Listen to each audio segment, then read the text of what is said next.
Alléluia. Amen. Je veux maintenant que nous puissions parler de l'alimentation et le thème que nous allons voir aujourd'hui par la grâce de Dieu, c'est la nourriture étouffée. Dis avec moi la nourriture étouffée. La nourriture étouffée. Dis avec moi la nourriture étouffée. Là, j'ai pas entendu. La nourriture étouffée. Donc, je suis venu aujourd'hui pour te parler du danger de la viande étouffée. Le danger de la viande étouffée. Je vous ai expliqué que la nourriture, l'alimentation était le plus haut palier du mysticisme. Qui se rappelle de cela? Et je vous ai dit que nous avons aussi une alimentation liée à notre croyance. Cette alimentation-là, elle est donnée par Jésus-Christ, notre Seigneur et Sauveur, avant sa crucifixion. Et il va nous dire de manger le pain sans levain, symbole de sa chair, de boire le vin, symbole de son sang. Et je veux dire que lorsqu'on parle de chair et de sang, spirituellement, ce n'est pas une allégorie. Je ne sais pas si je parle à quelqu'un. Spirituellement, ce n'est pas une allégorie. Si quelqu'un t'a servi un plat de poulet, physiquement, ça peut être un plat de viande humaine spirituellement. Et ce n'est pas une allégorie. Manger ce repas-là va te rendre malade si tu n'es pas initié à la sorcellerie. Je ne sais pas si je parle à quelqu'un. Et tous ceux qui ont cru que ces choses étaient des allégories se sont retrouvés morts dans des conditions bizarres. Et des fois, quand ils veulent donner des maladies bizarres à des personnes, qu'est-ce qu'ils font? Ils te font manger ces choses parce que c'est à la base de certaines maladies incurables qui peuvent te fatiguer jusqu'à la mort. Qu'est-ce que ce que je dis est vrai? Donc, d'autres même, ils te font manger en rêve. Dès l'instant que tu manges le repas en rêve, tu te réveilles le matin, ta santé commence à prendre un coup, tu ne te retrouves plus. Des fois, même des trucs se déplacent dans ton corps, etc. Une maladie mystérieuse, des fois, on fait tous les examens, on ne voit rien. Mais tu en souffres et tu es en train de mourir à petit feu. Amen. Donc, pour nous qui sommes spirituels, je parle de quand nous, c'est toi et moi. Pour nous qui sommes spirituels, nous savons que ces choses-là sont des réalités.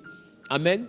Un jour, quelqu'un m'a entendu prier et puis ça lui a fait rire. Parce que pendant que j'étais en train de prier, il dit, Seigneur, que poisson soit poisson, que viande soit viande, au nom de Jésus. Amen. Ça fait rire, mais il faut comprendre le monde spirituel pour ne pas rire. Amen. Mais des fois, ce que tu es en train de manger n'est pas ce que tu manges. Voilà pourquoi Jésus dit, le pain, là, c'est ma chair. Parce que ce que tu manges là n'est pas ce que tu manges, c'est sa chair que tu manges. Et moi, je veux que vous puissiez comprendre et vous puissiez accepter dans votre esprit que ce que vous êtes en train de manger, c'est vraiment de la chair de Dieu, la chair de Christ, et c'est vraiment le sang de Christ. Nous commençons notre message. L'interdit du sang dans l'Ancien Testament. À quel moment on parle de viande étouffée? On parle de viande étouffée lorsque le sang n'a pas coulé. Amen. Lorsque le sang n'a pas coulé. Aujourd'hui, c'est un secteur qui est en plein essor, non seulement en Côte d'Ivoire, mais qui s'est imposé au plan mondial. La viande étouffée. Dans le monde des surgelés. Amen. Dans le monde des surgelés, la viande étouffée est une réalité que nous ne pouvons pas démentir. Parce qu'ils n'ont pas souvent le temps d'égorger et tout. Donc, des fois, les animaux sont mis à mort dans des conditions un peu particulières. D'accord? Et je veux que nous puissions ouvrir notre Bible en Genèse, chapitre 9. D'accord? Le verset 1er au verset 4. Genèse, chapitre 9, le verset 1er. Dieu bénit Noé et ses fils et leur dit, soyez féconds, multipliez et remplissez la terre. Oui. Vous serez un sujet de crainte et d'effroi pour tout animal de la terre, pour tout oiseau du ciel, pour tout ce qui se meut sur la terre et pour tous les poissons de la mer. Ils sont livrés entre vos mains. Tout ce qui se meut et qui à vie vous servira de nourriture. Je vous donne tout cela comme l'herbe verte. Seulement, vous ne mangerez point de chair avec son âme, avec son sang. Vous ne mangerez point. De chair avec son âme, avec son sang. Oui. Sachez-le aussi, je redemanderai le sang de vos âmes, je le redemanderai à tout animal. Et je redemanderai... Donc, il dit, si jamais un animal mange un humain, bon, il n'a pas besoin de dire sans son sang, parce qu'un animal n'a pas de cuisine. Il dit, si un animal mange un humain, c'est qu'il a mangé avec son sang. Il dit, il va redemander le sang de cet animal-là, de cet humain-là, à cet animal. Vous savez pourquoi? Parce que dans le sang, il y a la vie de l'humain. Est-ce que je parle à quelqu'un? Dans le sang, il y a la vie de l'humain. Donc, Dieu dit, je redemanderai le sang de cet homme-là à cet animal. Allons-y. Et je redemanderai l'âme de l'homme à l'homme. Il dit, je vais redemander l'âme de l'homme à l'homme. De quel homme il parle?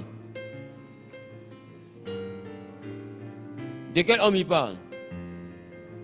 Il parle de l'homme qui pratique du cannibalisme. Qui sait qu'il y a des hommes qui pratiquent ça?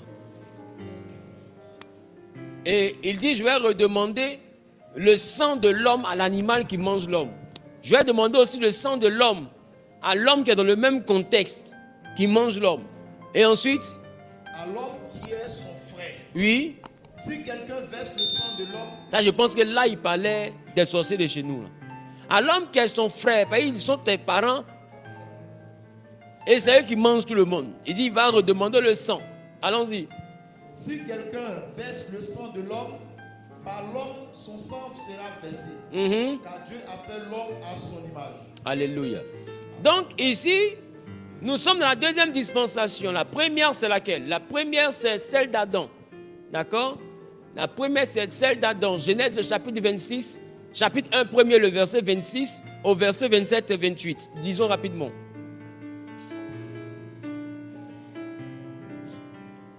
Genèse 1, 26. Puis Dieu dit, faisons l'homme... Papa, allons très vite. Puis Dieu dit, faisons l'homme... notre image selon notre ressemblance. Oui. Et qu'il domine sur les poissons de la mer. Dieu m'a dominé. Oui. Allons-y. Sur les oiseaux du ciel, sur le bétail, sur toute la terre et sur tous les reptiles qui rampent sur la terre. Oui. Dieu créa l'homme à son image et il le créa à l'image de Dieu. Il créa l'homme et la femme. Oui. Dieu les bénit et Dieu leur dit, soyez féconds, multipliez, remplissez la terre et la sujettissez. Vous voyez, durant cette première dispensation, Dieu dit, soyez féconds, multipliez, remplissez la terre, la sujettissez. Donc vous voyez que Dieu va libérer une bénédiction pour que les hommes puissent dominer, n'est-ce pas? Et la Bible dit que cette bénédiction avait pour but de faire dominer l'homme, de faire assujettir la terre, et puis de se multiplier, d'être fécond. D'accord? Et vous allez voir qu'à partir du chapitre 2, Dieu va donner un interdit qui va garantir cette bénédiction. Qui commence si on te le dit? Il va le mettre dans un jardin, c'est ça?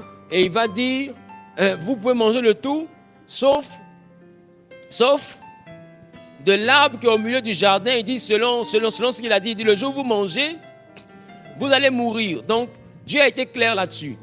Et vous allez comprendre avec moi que quand l'homme a mangé, est-ce qu'il a continué à dominer? Qu'est-ce qui s'est passé? Il a été dominé. Est-ce qu'il a continué? Est-ce qu'il a assujetti la terre? Qu'est-ce qui a été fait? Il a été assujetti. Donc, vous voyez que le contraire de ce que Dieu avait dit comme bénédiction s'est réalisé quand l'homme avait fait ce que Dieu avait interdit de faire. Ça, c'était durant la première phase. L'homme va continuer de croître. Genèse chapitre 6, les fameux métamorphes, les esprits, les anges, les esprits, les fils de Dieu vont venir et vont sortir avec les femmes des hommes, ils vont les épouser. Des enfants vont naître. Le mal va s'accroître. Un côté, les descendants de Caïn vont répandre le mal. D'un autre côté, les hybrides vont venir faire n'importe quoi. Les Néphilim sont ceux qui, dans la mythologie même, ont dit qu'ils dévoraient les hommes. Ils mangeaient les hommes, les fils d'hommes, afin de... Voilà. Et ils avaient une très grande faim Non, il mangeait les humains. D'accord? Donc le monde était devenu vraiment bizarre. Et vous allez comprendre que Dieu va décider de détruire tout. Et il y a un descendant de Enoch qui va s'appeler Noé. Et Noé va trouver grâce aux yeux de Dieu. Enoch, c'est celui qui n'a pas connu la mort, que Dieu a pris étant vivant. Et il va s'appeler Noé. Et Noé va trouver grâce aux yeux de Dieu. Et Dieu va prendre Noé, il va lui révéler que le déluge viendrait et qu'il devait faire un grand bateau où les animaux allaient venir par couple. Et Noé a fait ce bateau-là et la pluie est venue. La pluie a tout détruit. Quand Noé sort, il y a Noé, ses 3 fils et ses 3 belles-filles et les animaux. Et la souris s'est débrouillée, elle est montée sur le bateau et après elle est sortie de nos maisons. Mais c'est pas...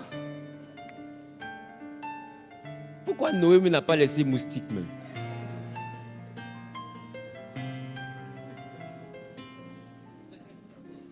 Bon, ceux qu'on veut médecine, moustique, ça va quoi? Attendez, pas lui. Donc, Noé va faire l'arche et au nouveau départ, maintenant, ils sortent ici en Genèse le chapitre 9. Et le verset 1er nous dit que Dieu maintenant va faire quoi? Oui. Dieu bénit Noé et ses fils. Vous voyez qu'au commencement, il avait béni Abraham, Adam et Ève, n'est-ce pas? Maintenant ici, il bénit qui? Noé et ses fils. C'est eux qui sont là maintenant. Donc il bénit Noé et ses fils. Et qu'est-ce qu'il dit? Il leur dit, soyez féconds. Vous voyez que... Attends, papa, j'arrive. La première parole est sortie encore. Soyez féconds. Numéro 2. Multipliez. Numéro 2, multipliez. Numéro 3. Remplissez la terre. Remplissez la terre. Oui. Vous serez un sujet de crainte et d'effroi pour tout animal de la terre. Il dit, vous serez un sujet de crainte et de foi pour tout animal de la terre. Pour tout oiseau du ciel. Tout oiseau du ciel. Tout ce qui se meut sur la terre. Pour tout ce qui se meut sur la terre. Les poissons de la mer. Et pour tous les poissons de la mer. Ils sont livrés entre vos mains. Alléluia. Ils sont livrés entre vos mains. Donc, il est en train de dire, tous les animaux, voilà, sont entre tes mains.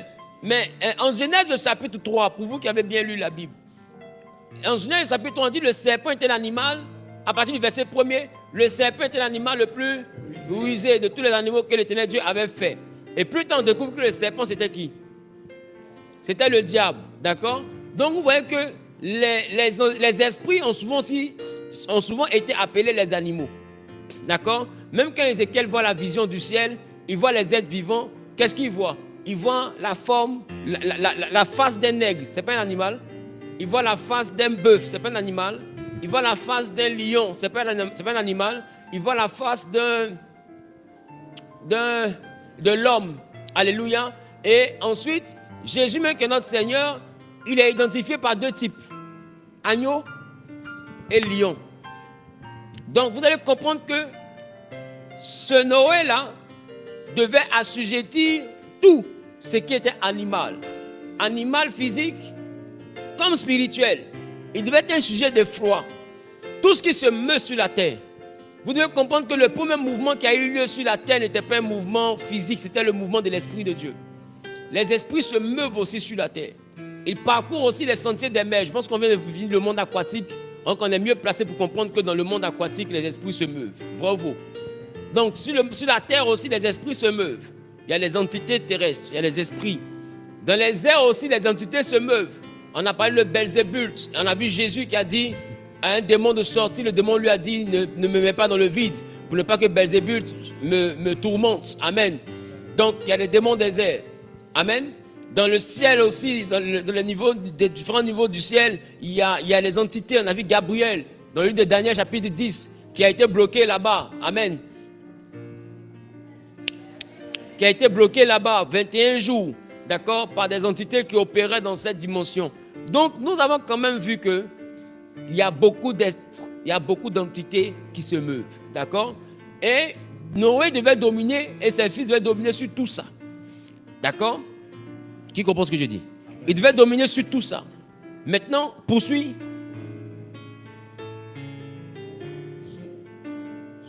C'est ça? Seulement, quand on dit seulement, on peut remplacer par quoi? Pas mais, cependant, C'est ça? Donc, seulement, vous ne mangerez point de chair avec son âme. donc ici, il y a une condition. Vous allez dominer tout. Les animaux, ceux qui se meuvent, même dans les eaux, seulement, à une condition. Vous ne mangerez pas de chair avec son âme, avec son sang. Ça veut dire que vous n'allez pas manger la viande avec le sang à l'intérieur. Donc Dieu dit que c'est une condition. Dans le premier départ, c'était quoi l'interdit?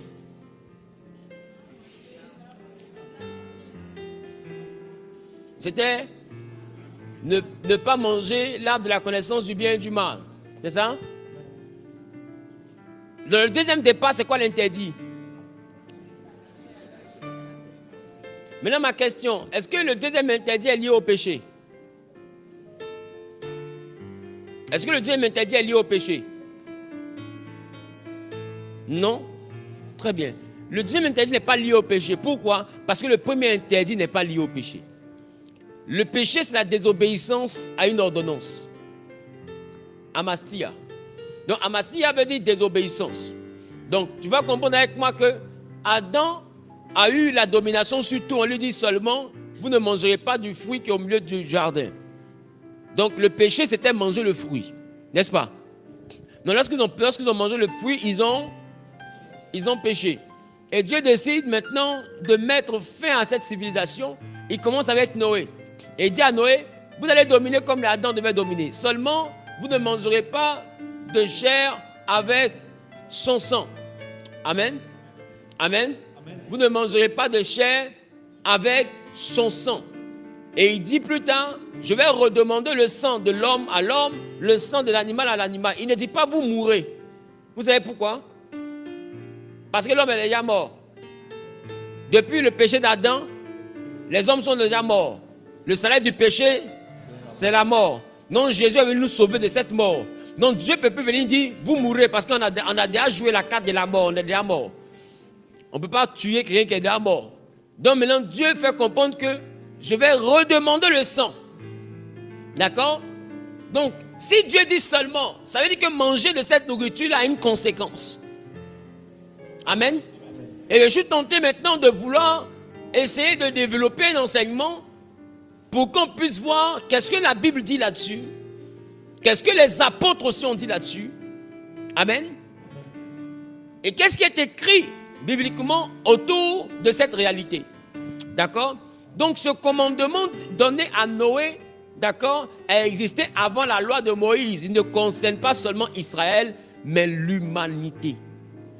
Noé, c'est le nouveau départ de toute l'humanité. Chez vous, chez les Juifs, chez tout le monde, c'est Noé. On a vu que les enfants de Noé étaient les ascendants de tous ceux qui sont maths, de tous ceux qui sont blancs, de tous ceux qui sont noirs. On a vu couche, n'est-ce pas? Qui se rappelle ça, chrétien d'accord, mais africain d'abord. On a décortiqué la couleur de peau de tous les enfants de Noé pour comprendre qu'ils sont vraiment à la base de toute la population terrestre aujourd'hui. Alléluia. Et vous allez comprendre avec moi que les enfants de Noé ont souffert parce qu'il fallait remplir la terre. Amen. Et quoi ça? Maman, c'est vrai. Mais ce n'est pas seulement les enfants de Noé. C'est les femmes des enfants de Noé. Ces femmes-là, je pense qu'on aurait dû mettre leur nom dans la Bible. On ne connaît même pas leur nom. Qui connaît le nom des femmes de Noé, des enfants de Noé? On ne connaît pas le nom de ces belles filles, mais en fait, c'est ta grand-mère forcément dedans. N'est-ce pas? Donc on doit au moins connaître le nom de notre mémé. La première mémé, on la connaissait, c'était Ève. Mais les autres mémés, on n'a pas dit leur nom. Parce qu'Ève a gâté le nom. Si on retient son nom, c'est déjà bon. Donc, nous avançons. Lévitique 17, verset 10 au verset 14 nous dit quoi? Si un homme de la maison d'Israël ou des étrangers qui séjournent au milieu d'eux mange du sang d'une espèce quelconque, je tournerai ma face contre celui qui mange le sang et je le retrancherai du milieu de son peuple. Aïe! Regardez ce que Dieu dit. Est-ce que ça, il parle à qui maintenant? À Moïse, en Lévitique. Mais au temps de Noé, il parle à toute la nouvelle création, le nouveau monde. Mais là maintenant, il prend un peuple au travers d'Abraham avec lequel il fait alliance. Et puis, il choisit un Moïse pour le délivrer d'Égypte. Quand ils arrivent dans le désert, il donne la loi, il donne les codes. D'accord? Il donne les codes pour qu'ils puissent comprendre les interdits. Et Dieu dit, si un homme de la maison d'Israël ou des étrangers qui séjournent au milieu de ou bien des gens qui viennent vivre dans le pays d'Israël, dans vos maisons, mange du sang d'une espèce quelconque. On dit mange du sang d'une espèce quelconque, que ce soit l'espèce humaine, que ce soit l'espèce animale, d'une espèce quelconque qui a du sang. Oui. Je tournerai ma face contre celui qui mange le sang. Il dit je tournerai ma face contre. Contre veut dire quoi? Contre veut dire ça sera son anniversaire. Parce que quand on parle de contre, on parle d'opposition. Donc Dieu est en train de dire, je vais me dresser contre cette personne. Non, ça sera à la base d'un problème, d'un châtiment. Celui qui mange cette nourriture parmi Israël, s'il est du peuple, ce qui est notre cas, parce que par adoption, on est devenus des enfants d'Israël, descendants d'Abraham. Galates dit, nous sommes héritiers selon la promesse faite à Abraham. Nous sommes des fils d'adoption, c'est ce que Paul dit. Et je le retrancherai du milieu de son peuple. Il dit, je le retrancherai du milieu de son peuple. Il n'a pas dit du milieu de mon peuple. Ça veut dire quoi? Il dit, si une personne d'Israël mange, ou bien si quelqu'un qui est étranger mange, je retrancherai cette personne-là du milieu de son peuple. Ça veut dire que le bêté sera plus bêté. Mais ce n'est pas textuellement ce que ça veut dire. En réalité, retrancher du milieu du peuple, s'il veut parler de la mort, de tuer. Ça veut dire qu'il ne vivra pas.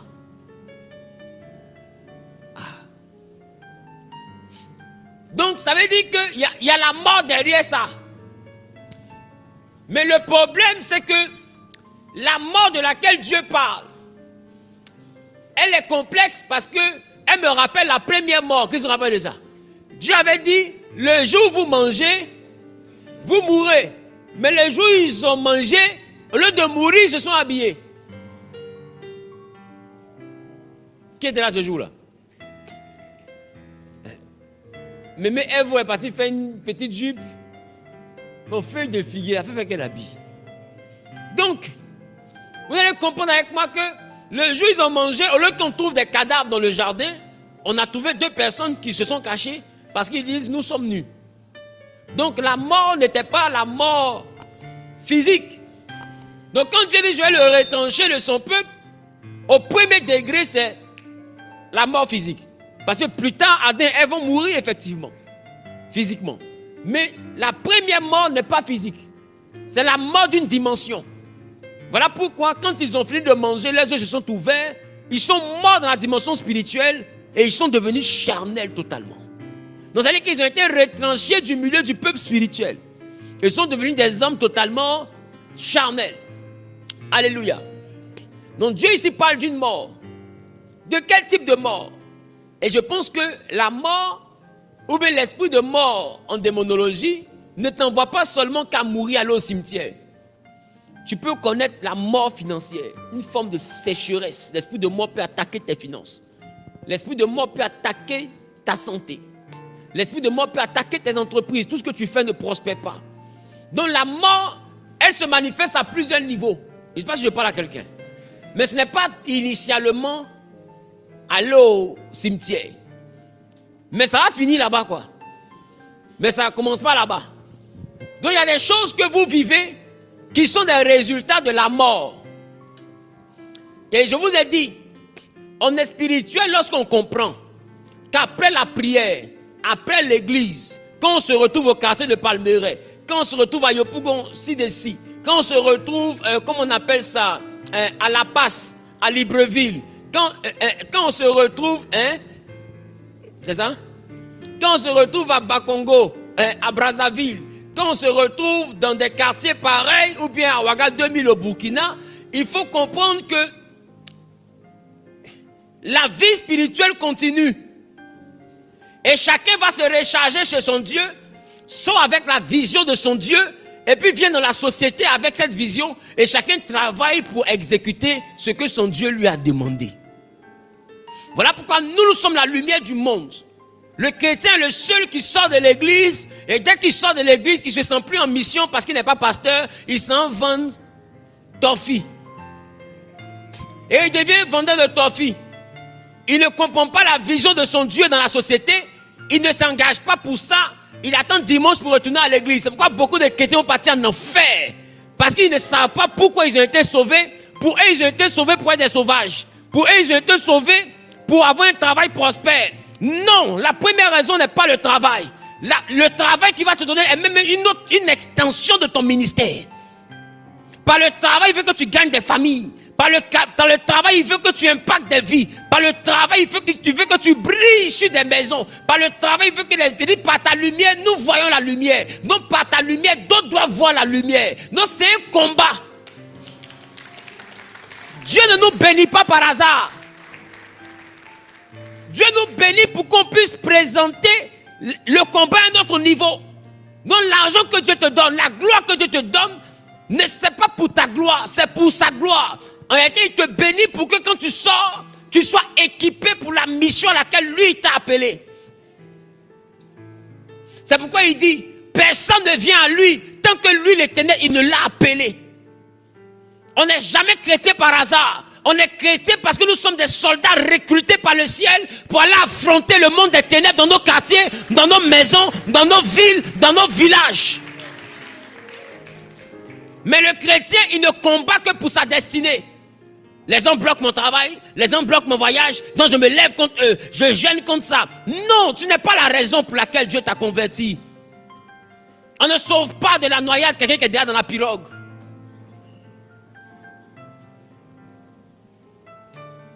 Si toi il t'a sauvé, c'est plus toi qu'on sauve. Je reprends. Ou bien je me trompe? Si toi il t'a sauvé, ce n'est plus toi qu'on doit sauver. Tu es déjà dans la pirogue. Comment on te sauve de la noyade? Tu vas te noyer dans la pirogue là. Il faut te noyer. Qui commence ce que je suis en train de dire? C'est pas possible. Et le chrétien a limité la vie chrétienne à venir à l'église et puis à chercher le bien-être. On oublie qu'en dehors de l'église, nous sommes en mission. En mission partout. Voilà pourquoi il dit allez partout. C'est une mission. Parce que quand eux ils finissent dans leur confrérie, quand ils finissent dans leurs choses, ils viennent en mission.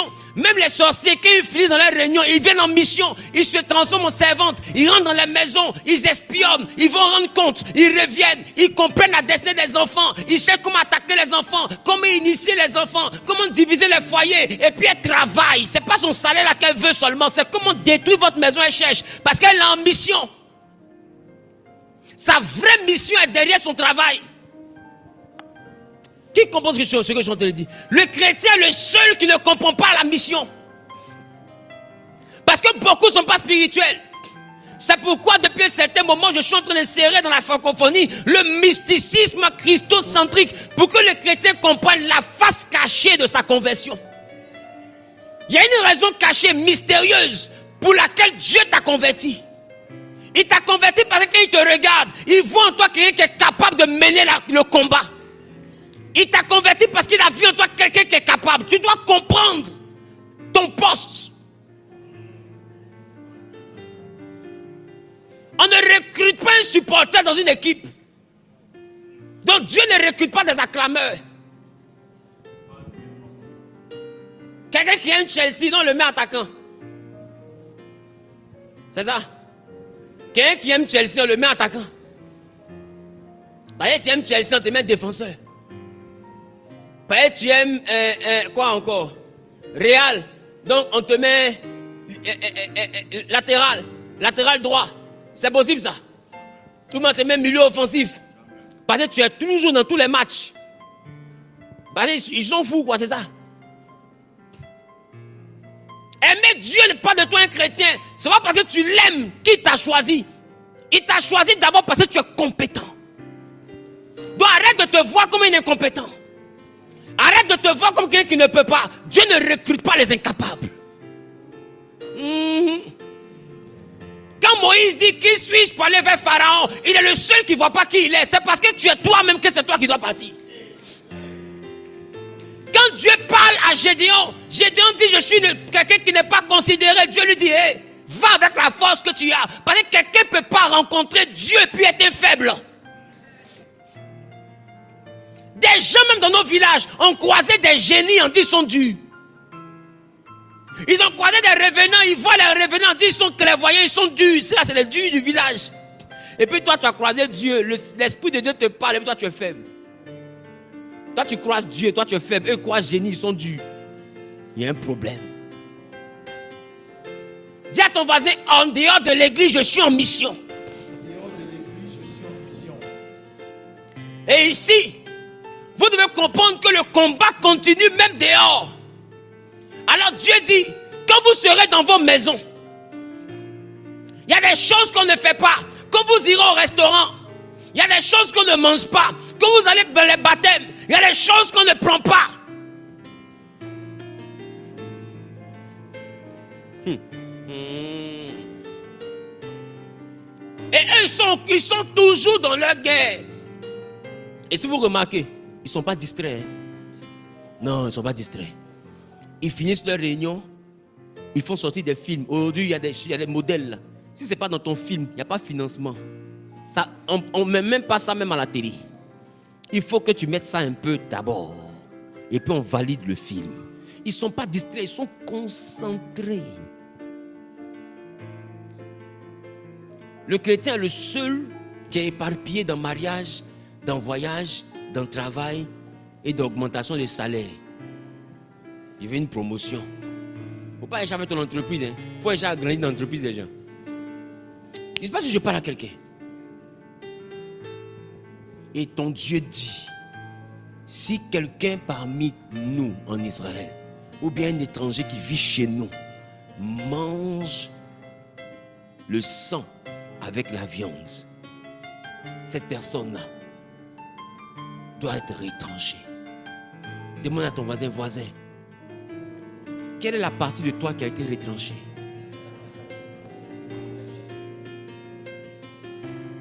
Aujourd'hui, les chrétiens combattent les esprits de mort, la sécheresse financière, les difficultés, parce qu'ils ne comprennent pas que Satan ne vous attaque pas seulement par des flèches, il vous attaque par l'alimentation.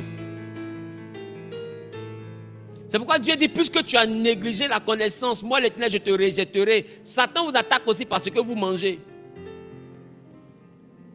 Dieu a dit, vous pouvez manger de tout, sauf du fruit. Satan n'a pas mis flèche sur Adam, il a fait manger ce qu'on ne mange pas. Ils sont tombés seuls. Dieu, ça, aïe. Je ne sais pas si je parle à quelqu'un. Donc, au commencement, c'était manger. Manger ce qu'on ne mange pas, ils ont mangé, ils sont tombés. Et Dieu, maintenant, bizarrement, quand il recommence le monde avec Noé, il donne encore un autre interdit, c'est encore manger. Il y a quoi dans manger? Je ne sais pas si je parle à quelqu'un. Et il dit, celui qui mange le sang dans la viande sera retranché. Il y a beaucoup de problèmes aujourd'hui dans la vie des chrétiens.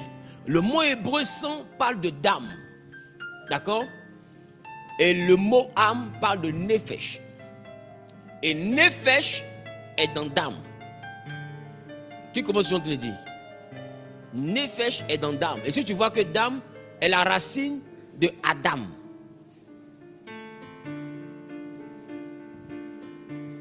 Voilà pourquoi ta Bible dit, le premier Adam était une âme vivante.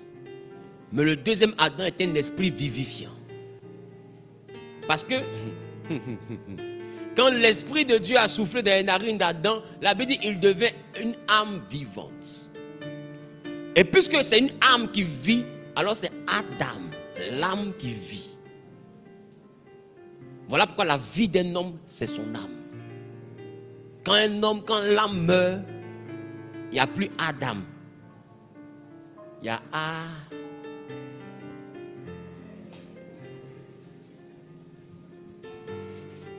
Adam, l'âme qui vit. Adam, l'âme qui vit. Pourquoi? Parce que A là, c'est alpha. Dame, c'est âme. L'alpha là, c'est Dieu. Dame, c'est toi. Donc Adam, c'est l'âme qui vit par Dieu. Donc c'est Dieu qui fait vivre l'âme. Donc c'est alpha qui fait vivre d'âme. Donc c'est Adam. Voilà pourquoi quand Adam vit, quand Adam vit par A, ce qui donne Adam, Adam respire. Or la respiration c'est Yahweh. Si tu écoutes bien le son de ta respiration, c'est Yahweh que tu respires. Voilà pourquoi la Bible dit que tout ce qui respire loue l'Éternel. Parce que plus que Adam vit à partir de A, ça donne quoi? Adam. Ce qui fait que lorsque Adam respire, il respire le nom de A. Or A là, c'est alpha en grec, ce qui veut dire A en français. Or il dit je suis l'alpha. Donc il est A, il est la lettre A. Voilà pourquoi Adam ne peut pas vivre sans A. Et lorsque l'homme a péché, A, qui est alpha, s'est retiré de l'homme. Et l'homme est devenu dame, une âme, sans alpha. Or, alpha, c'est lui qui est l'esprit. Donc, dame, c'est le corps. A, alpha, c'est l'esprit dans le corps. Donc, ça fait que tu es esprit. A, l'image de Dieu, de alpha. Dame, tu es une âme. Et l'âme donne naissance à la chair. Qui commence ce que je dis? Donc, tu deviens esprit, âme et corps. Est-ce que vous suivez ce que je dis? Et lorsque l'homme a péché, il a perdu la dimension alpha qui s'est déconnecté de lui. Donc il est devenu âme et corps. C'est ce qu'on appelle l'homme animal. L'homme qui n'a dépourvu d'esprit. Mais qui a toujours son âme et qui a toujours son corps. Donc, le principe est clair. Le sang représente la vie et la vie appartient à qui? À Dieu. D'accord? Directement, la vie appartient à Dieu. J'ai pas entendu. J'ai pas entendu. La vie appartient à Dieu. Nous avançons. 2. La viande étouffée, pourquoi est-elle interdite? Une viande étouffée est un animal tué sans égorgement, dont le sang n'a pas été vidé. D'accord? Dans la Torah, qui est la loi juive, Deutéronome chapitre 12, le verset 23 nous dit quoi? Seulement, garde-toi de manger le sang, car le sang c'est l'âme. Il dit, garde-toi de manger le sang, Car le sang c'est l'âme. car le sang, C'est l'âme. dis avec moi, le sang c'est l'âme. Le sang c'est l'âme. Alléluia. Amen. Donnez-moi un instant, s'il vous plaît.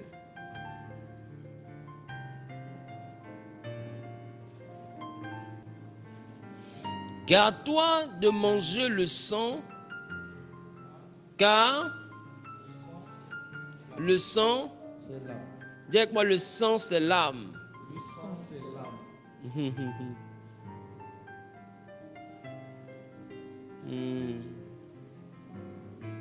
Qui aime ce qu'il entend. Donc, lorsqu'on parle de manger le sang, Dieu dit que le sang c'est l'âme. Donc celui qui mange le sang a mangé quoi? L'âme. A mangé l'âme. Et ma question, quand tu manges l'âme est où? Non, l'âme est où désormais? Si tu as mangé l'âme, tout ce que tu manges va où? Va dans ton ventre. C'est ça? Va dans ton ventre. Ça veut dire qu'en toi, il y a une double nature. Il y a une double vie. Et c'est l'une des raisons pour lesquelles les films sur les vampires, par exemple, vous remarquez quand ils boivent le sang de leurs victimes, qu'est-ce qui se passe?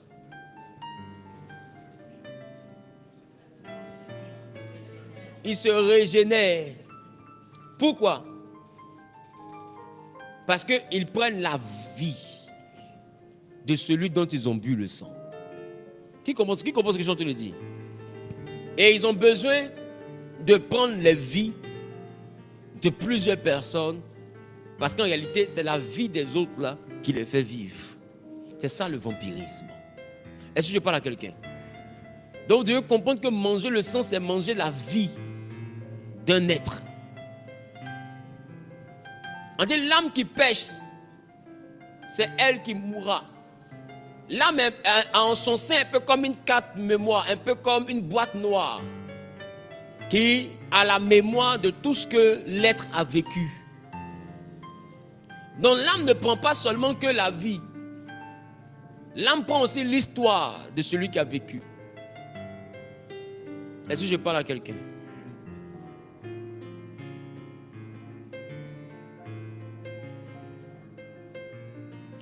Et c'est aussi l'une des raisons pour lesquelles certaines personnes, dans une forme de mysticisme, vont déféquer sur des personnes.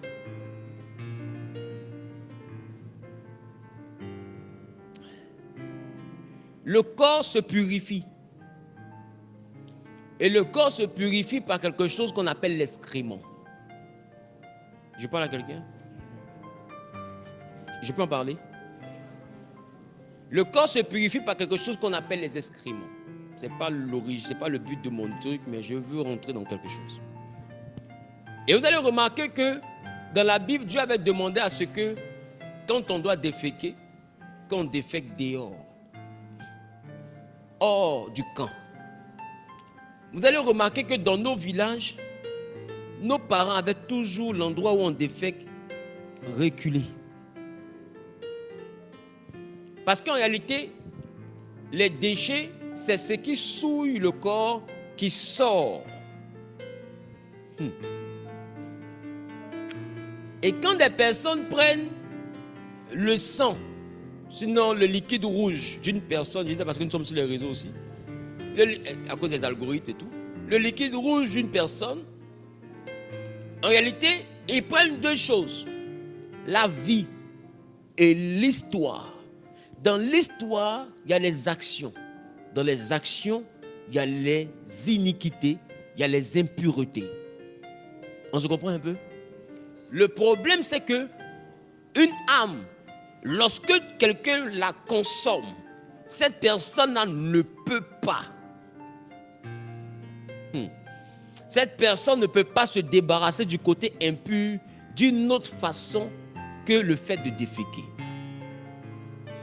Le problème, c'est que l'impureté de l'âme retourne au corps, à la terre, si c'est la terre qui a reçu le sang. Voilà pourquoi la terre doit recevoir le sang pour que la terre enregistre tout ça en son sein et que le jugement soit possible. Dans le cas contraire, c'est celui en qui l'âme est qui devient la terre dans laquelle on a enterré celui qui est mort. Donc du coup, il sera jugé de la vie de celui qui l'a mangé. Donc l'impureté de celui qui l'a mangé s'ajoute à son impureté. Donc ça multiplie son châtiment. Alors pour se dégager de cette impureté, il ne peut pas envoyer ses déchets sur la terre parce que la terre ne va pas recevoir, elle ne reçoit pas les impuretés d'une autre personne sous forme de déchets. Elle reçoit les impuretés d'une autre personne sous forme de sang. Or, lui, il a déjà transformé le sang là en déchets. Donc, il a pris la vie du sang et il libère les déchets du sang. Il ne peut pas libérer les déchets du sang là sur une terre qui est la terre normale. Il doit libérer les déchets du sang là sur une terre qui peut se souiller, qui peut recevoir les déchets de celui dont il a mangé le sang. Alors, il mange le sang. Il prend la vie, le bonheur qu'il y a dedans, et dans son ventre, il y a l'impureté, le problème qui est dans le sang. Il ne peut pas déposer ça dans les toilettes, parce que tu vas aller dans les toilettes 1000 fois, ça ne sortira pas. Ça sortira seulement que sur une personne qui a une vie qui peut encaisser le problème. Voilà comment d'autres mystiques vont demander à des femmes ou à des hommes de se coucher. On les paye, et puis ils défèquent sur toi, on appelle ça le vice. Ce n'est pas le vice, c'est la fin du rituel. C'est le transfert du problème. De sorte à ce que lui, il ne meurt plus. Lui, il reçoit la prospérité de cette pratique. Et toi, tu reçois la conséquence de cette pratique. Donc, c'est un transfert de châtiment.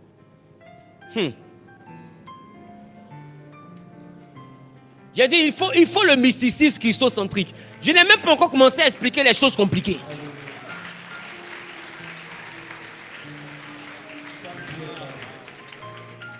Et pour beaucoup, vous regardez la somme qu'il vous propose. L'enveloppe qu'il vous propose. Mais tu ne sais pas que ces 20 immeubles et ces 2 jets privés là, c'est le problème de ça qu'il a mis sur toi. Pour combien? Pour 500 000? Pour 1 million? Pour 5 millions? Pour 10 millions? Est-ce que tu sais que... Non, la personne se dit, quand ça va finir, je vais me laver. Et vous voyez ce genre de problème. Après, vous voyez, il y a des femmes, elle est belle, mais elle n'a plus... C'est fini. C'est fini. Il y en a qui tombent malades après ça. Il y en a qui reçoivent des plaies qui ne finissent pas. Et la personne est en train de finir un peu. Il y en a qui deviennent l'homme d'eux-mêmes. C'est fini. Si tu dois transférer ça, tu dois transférer ça aussi par encore le fait de déféquer sur quelqu'un. Qui va se coucher? C'est qui? C'est que tu veux faire là? C'est la raison pour laquelle vous devez comprendre que même les sorciers vous font ça.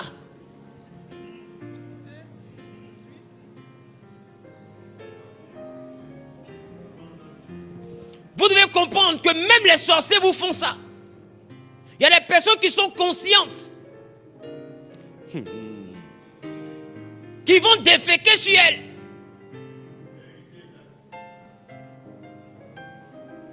Elle est sorcière. Elle simule une maladie.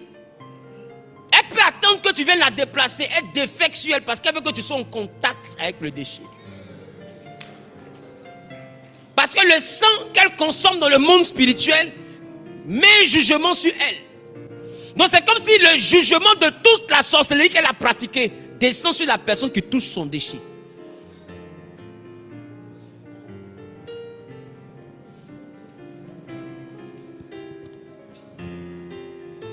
Dis avec moi l'alimentation.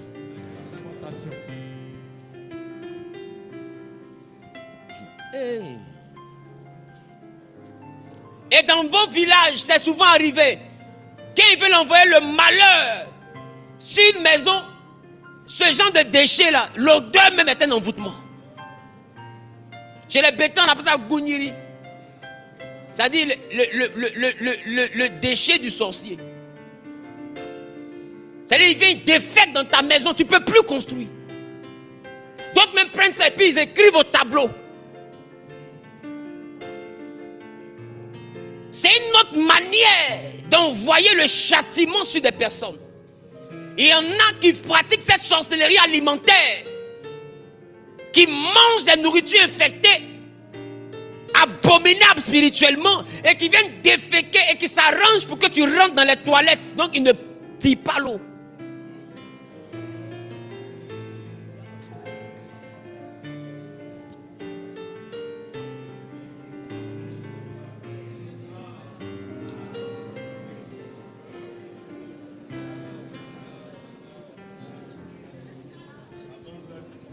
Je vous dis que ce que je commence à prêcher là, les gens vont pas aimer. Non. Je ne suis pas un prophète de la superficialité. Voilà. L'ange que Dieu a mis auprès de moi depuis 2013-2014, par l'Esprit de Dieu, me fait sortir, me fait voir des monstres. Je vous ai déjà dit ça.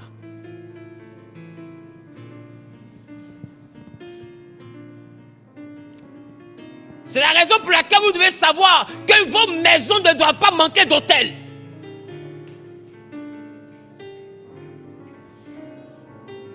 Vos maisons doivent être consacrées. Il y a des choses qu'on ne fait pas dans une maison consacrée. Tu vas mourir. Ton impureté va retourner dans ton ventre.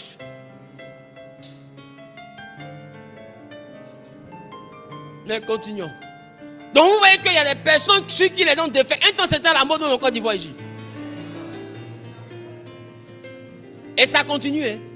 Sauf que les gens ne font plus de publicité dessus. Ça continue. Des personnes qui au nom d'une voiture, au nom d'un magasin, au nom d'un truc, elles font des patous. À la fin des patous là, ils demandent quelque chose, j'ai donné 10 millions. C'est rien, c'est un vice. Non, c'est pas grave. Tu es en train de pratiquer à la fin d'un rituel. Les 20 millions que tu as reçus là, multipliés par 200, ça ne va pas suffire pour te redonner ta personne. C'est fini.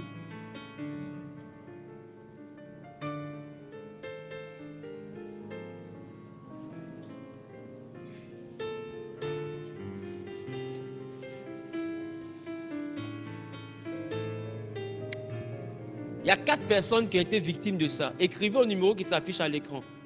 Plus 225 079 888 888 1. Écrivez au numéro. Je vais vous montrer comment on sort de ça. Parce qu'il n'y a rien qui est impossible à Jésus. Il y a une façon. Mais la façon, quand ça se passe, tu dois connaître le nom de celui avec qui tu as fait. Et on va faire un truc là. Si c'est un homme public, tu as arrêté télévision, tu vas voir à quoi dedans. Il n'a qu'à être protégé par une légion de démons. Ça va le prendre.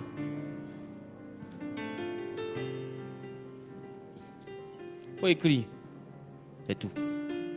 Et puis tu vas voir. Toi seul, tu vas prendre caméra après pour dire, mais c'est qui sont sentir qu'il a écouté le monsieur là. Zawi n'est pas simple. Mais c'est ce qu'on dit qu'il est, ça qui est faux. Continuons. Oh, je vous aime. Voilà. Donc, déjà, on va dire qu'il faut avoir des limites. Amen. Amen. Voilà. C'est pourquoi je vous ai dit, un humain là, il y a des types de péchés auxquels il arrive à se limiter. Mais il y a des gens qui vont dans des endroits, tu sais que là, c'est plus le péché, ça. Tu sais quand le péché devient... Non, même pas une nature. Le péché, c'est dans notre nature. Et on pense mal naturellement. On est pervers naturellement. Tu as beau voir quelqu'un, il est vieux, il est cheveux blancs, tout. Mais petite fille passe, habille moulin comme ça. Il est vieux, hein. Il est vieux. On est comme ça. Qui comprend ce que je suis en train de dire? Il est vieux, il ne peut rien faire, mais même si c'est déshabillé, il ne peut rien créer. Mais au moins, même si on ne peut pas créer, on ne peut pas voir aussi. Qui comprend ce que je dis? Donc, je ne parle même pas du fait que le péché soit une nature. Je parle de la dimension à laquelle les gens vont. La dimension où ils vont pousser une personne à sortir avec un animal. Je parle des extrêmes. Dans l'abomination. La dimension où deux gens identiques doivent coucher ensemble. Je parle de la portée. Là où l'erreur part, là où on étend, c'est plus du vice. Pour beaucoup, c'est du rituel. Et aujourd'hui, ils ont fait de cette histoire de gens là une mode pour cacher le rituel. Parce qu'au début, tout le monde savait que c'était des rituels. Et c'était devenu des scandales à la fin des années 90. C'était des scandales. Mais ce genre de rituels ont toujours été pratiqués dans des temps anciens. Au niveau de l'aristocratie, ils étaient beaucoup dans ça. Même le Léonard de Vinci, il n'a jamais été vu avec une femme, malgré toute la beauté qu'on lui citait et l'intelligence qu'on lui reconnaissait. D'autres même disaient qu'il avait pour amant un autre dignitaire, parce que c'était ça. Donc, ça n'existe pas seulement aujourd'hui. Aujourd'hui, ils ont fait une mode, parce que quand quelque chose est à la mode, là, on n'a plus les yeux dessus. Donc, puisque ça devient quelque chose qui attirait l'attention des humains, il faut en faire une mode pour que tout le monde rentre dans ce feeling-là. Et puis, ce qui doit se faire, se fait. Et on ne bavarde plus autour. C'est pourquoi toi qui envoies ton sacrum, ton rectum dans des endroits compliqués, après, on va venir, Seigneur, fais-moi voir la gloire. Allons-y, poursuivons.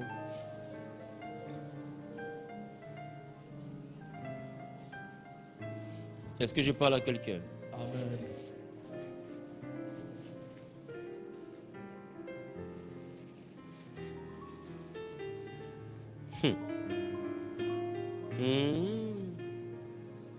Il y a quelque chose qui est failli dire. Donc, l'égorgement pour que le sang coule de l'animal. Allons-y. 1, c'est extraire le sang. 2, Rendre la viande pure. 3. Respecter la symbolique de la vie. Parce que si tu es poussière, tu retourneras à la poussière. Donc l'âme doit retourner à la terre, qui est la mère de la poussière. Je ne sais pas si je parle à quelqu'un. Est-ce que je parle à quelqu'un? Amen. Et aujourd'hui, beaucoup se retrouvent dans des phénomènes de mode. Amen. Dans des phénomènes de mode. Et ils ne tiennent pas compte du fait que le monde spirituel continue même en dehors des temples satanistes ou bien des temples chrétiens ou bien des temples musulmans. Ils ne tiennent pas compte du fait que en dehors de nos croyances et de nos prières, de nos différents rituels que nous faisons dans nos différents types de croyances, ils ne tiennent pas compte du fait que quand on sort et qu'on est dans la vie active, le spirituel continue. Qui commence à son dit? Oh, ça continue. Ça continue, ça veut dire qu'il y a des agents du diable dans la gastronomie. Il y a des agents du diable qui sont affectés dans le domaine de la mode. Il y a des agents du diable qui sont affectés dans le domaine des médias. Il y a des agents du diable qui sont affectés dans le domaine du sport. Et en fait, dans le domaine de la politique. Qui commence à dire? Et il positionne ses élites partout. Et chaque élite a pour but d'accomplir la mission du monde des ténèbres. Et c'est comme ça que Dieu aussi nous positionne dans des endroits. Parce que chaque enfant de Dieu a pour but de faire quoi? De faire quoi? D'accomplir la mission du royaume de Dieu. Donc il est important de comprendre. Moi j'ai dit une chose. Moi je ne cherche pas à gagner une élection. Qui m'a entendu dire ça? Je ne cherche pas à gagner. Mais je veux être un chemin. Je veux être un panneau, indicateur. Pour que les chrétiens comprennent. Voilà la direction. Il y en a qui disent, il faut être président de ton pays. Il se dit, il faut être président. Si je suis président, si je suis ministre de Jésus, ça suffit. Si j'ai le ciel, ça suffit. Est-ce que tu sais ce qu'on appelle être un chef d'État? Est-ce que tu sais ce que ça représente quand ça se trouve entre les mains d'un sataniste? Est-ce que tu connais le niveau de pouvoir que ça représente? Je me suis présenté ici en Côte d'Ivoire pour que les chrétiens dans le monde comprennent qu'ils doivent s'intéresser à ça aussi. Sinon après, ne venez pas vous plaindre pour dire que le monde des ténèbres règne, il n'entre partout, c'est eux. Partout c'est eux parce que vous allez les laisser partir. Miss là, il faut être la plus belle du pays. Tu n'es pas inscrit là, tu ne seras pas élu. Même tu es la plus belle, on ne t'a pas inscrit là, tu ne seras pas élu. Moi je vais être un panneau indicateur pour dire à ces chrétiens qui ont la crainte de Dieu, qui ont la puissance de Dieu, qui ont le Saint-Esprit, cherchez à devenir des députés. Vous allez voter des lois. Même si vous ne pouvez pas voter ces lois, vous allez lever la main pour dire, moi je ne suis pas d'accord. Parce que là-bas, là, c'est la continuité du monde spirituel. Les lois qui se votent là, c'est la continuité du monde spirituel. Les ténèbres qu'on combat là, c'est eux qui envoient leurs enfants pour voter des lois. Il faut les représentants de la lumière aussi là-bas. Dans le Conseil des Nations, il faut des représentants de la lumière là-bas. Parmi les ambassadeurs des nations, il faut des représentants de la lumière là-bas. Arrêtez les vendeurs de pommades. Le combat est ailleurs. Il faut que la lumière resplendisse jusque là-bas. On doit briller jusque là-bas. C'est pas seulement une affaire de parler en langue. Jusque là-bas, laisse-moi vous dire, Jésus est mort. S'il n'y avait pas un disciple qui avait accès à la maison de Pilate, on n'allait pas l'enterrer. Il fallait Joseph d'Arimathée, un homme grand qui peut rentrer chez Pilate, qui peut parler à Pilate et que Pilate respecte et considère. Parce que lui, les disciples de Jésus, mais c'est pas n'importe qui. C'est pas n'importe qui, c'est pas un analphabète, c'est pas un pauvre, c'est un riche homme d'Arimathée. Il est puissant. On a besoin de ce type de disciple aussi. On a besoin de ce type de disciple-là. Chrétiens, réveillez-vous, sortons des quatre murs. On est fermé, puis les gens sont en train d'avancer. Ils ont tellement avancé que maintenant ils sont en train de rentrer dans l'église. Parce qu'ils ont occupé tout dehors. Ils sont en train d'occuper dedans maintenant. Ils sont en train de rentrer dans l'église. Ils forcent les portes du royaume. Et les chrétiens sont en état de siège. Et vous savez qu'il y a des niveaux qu'un chrétien ne peut pas atteindre. quand vous vous contentez de l'argent de tomates, c'est pourquoi vous ne comprenez pas la dimension du combat. Il y a des niveaux qu'un chrétien ne peut pas atteindre. Même dans le sport, confesser ta foi t'empêche d'atteindre un certain niveau. Kaka est où? Qui connaît Kaka? Le Brésilien. Il est où? Il dit lui, il veut devenir pasteur après. Quand il marque le but, quand il soulève son habit, qu'on s'est écrit Jésus. Ils l'ont mis loin. Beaucoup de ceux que nous adulons ici, qui sont des fois nos élites dans le domaine du football, en Afrique et tout, d'autres ont dit ils ne croient pas en Dieu. Vous savez pas ça? J'ai vu la vidéo et il est libre, c'est son choix. Et lui dit Dieu n'existe pas. Et je l'aimais bien. Et je dis ah ouais? Il y a ça dedans. Il y a des endroits où les chrétiens ne prospèrent pas. Voilà pourquoi pour devenir reine, Mardochée va dire à Esther, ne révèle pas ton peuple. Parce qu'il y a des endroits, dès qu'on découvre que tu es chrétien, ta croissance s'est arrêtée. C'est fini. Et on cherche comment te faire renvoyer. Et si tu veux continuer pour aller plus haut, ils vont te dire, mon ami, pour aller plus haut, voilà le chemin. Si tu veux, tu passes. Ou bien tu te retournes. Quand tu refuses de passer, et puis tu dis, je vais rester à ma simple place. On dit, mais qui t'a dit que tu allais rester là? Quand tu ne passes pas, tu sors. Et beaucoup de chrétiens sont renvoyés sans motif au quotidien dans le monde. Et beaucoup de ceux qui ne veulent pas perdre leur travail deviennent des satanistes. Et ils viennent s'asseoir à l'église dimanche, mais lui-même il sait qu'il est rentré dans autre chose le vendredi. Et on parle du mysticisme, vous ne voyez pas l'urgence? Vous arrivez à ne pas voir l'urgence dans un monde pareil. Et au lieu de venir en attaquer le diable, c'est moi vous attaquer. Vous pensez que mon métier de rêve c'est d'être pasteur ou bien être prophète, ça me plaît trop. Tu ne sens pas que j'aime vivre.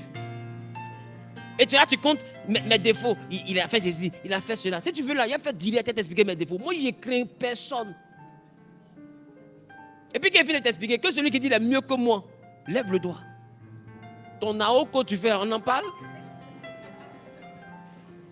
Laissez-moi tranquille. Je n'ai pas promis sainteté à quelqu'un. Mais j'ai promis un combat aux ténèbres. Amen. Et ce combat-là, il sera mené. C'est de ça on parle. C'est de ça on parle. Il y a un qui me demande, mais qu'est-ce que les autres pasteurs pensent de toi? Mais ils m'en foutent de ce qu'ils pensent de moi. Est-ce que Dieu m'a dit qu'il m'appelait pour faire Moïse? Il m'a dit qu'il m'appelait pour faire association de pasteurs. Tu as vu Élie aller au kiosque avec qui? Tu as vu Moïse se promener avec qui? Donne-moi le meilleur ami d'Esaïe. Qui est l'ami d'enfance d'Ézéchiel? Mais on s'en fout des pasteurs qui ne m'aiment pas. On dit Jésus m'a enlevé à Noumambo. On dit Jésus m'a pris depuis le ventre de ma mère. On dit Jésus s'est révélé à moi. On dit Jésus m'a envoyé son ange. On dit Jésus m'a dit va prêcher. Et toi tu me dis est-ce que les hommes m'aiment? Mais je m'en fous. Jésus. Mais je m'en fous. Ah mais royalement.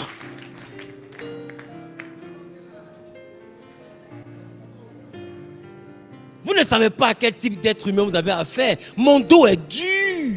Il y a d'autres qui disent, il fait une dépression. Moi, il y a te rendre fou. C'est moi qui te rendre fou. Moi, jusqu'à sa pression. Vous pouvez mettre pression sur moi. Vous savez où Jésus m'a enlevé. Vous savez où Jésus m'a enlevé. Demandez-lui comme il vous parle. Il va vous dire. Ah, pour moi, il ne vous a pas bien expliqué.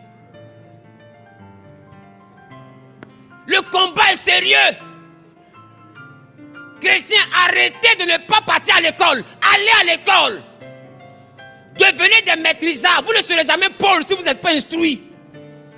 Paul était un érudit, titulaire de moins 5 doctorats. Étudie jusqu'à ce que tu ne saches plus quoi étudier. Et tu dis, aujourd'hui tu viens dans l'église, tout le monde veut être pasteur. Je sens un appel de Dieu sur moi. Sors d'ici. Tu sens quel appel? Tu sens quel appel? Nous-mêmes, Dieu nous a appelés, on a vu le faire. Toi, tu as venu, va là-bas, va étudier. Papa, deux jours après, il vient à l'école, mon esprit n'est pas à l'école, parce que j'ai chanté l'onction, ça fait, hi, tu es possédé, délivrance, délivrance, chassez-moi le démon analphabète là.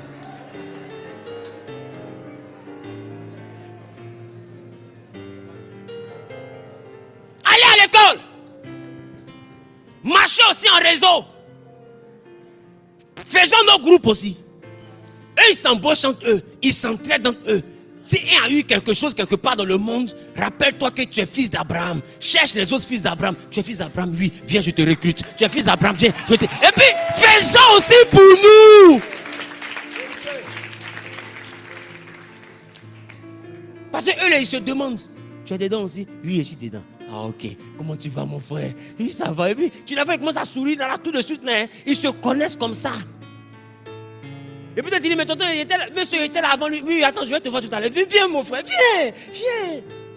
Ils t'ont oublié comme ça. C'est ta place, ils s'en prennent comme ça. C'est fini.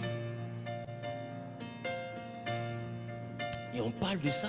Vous ne savez même pas les problèmes financiers qu'on met sur les chrétiens dans le monde. Des justificatifs inutiles. Pourquoi? Parce que 90% sont dans le satanisme. Qui va laisser un enfant de lumière briller?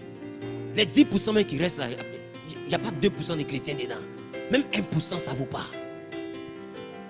C'est compliqué. Beaucoup de chrétiens qu'on voit briller au plus haut niveau, c'est des Joseph. Ils ont le sang du fils de Jacob, mais ils ont un nom égyptien. Ils ont prêté allégeance à Pharaon. Ils portent l'anneau de Pharaon. Je ne sais pas si je parle à quelqu'un. Amen. Et c'est dramatique. C'est dramatique. Si les seuls qui doivent aider les enfants de Jacob sont ceux qui ont fait allégeance à Pharaon. Mais ma question, quand Jacob a béni ses fils, est-ce que vous avez vu la tribu de Joseph?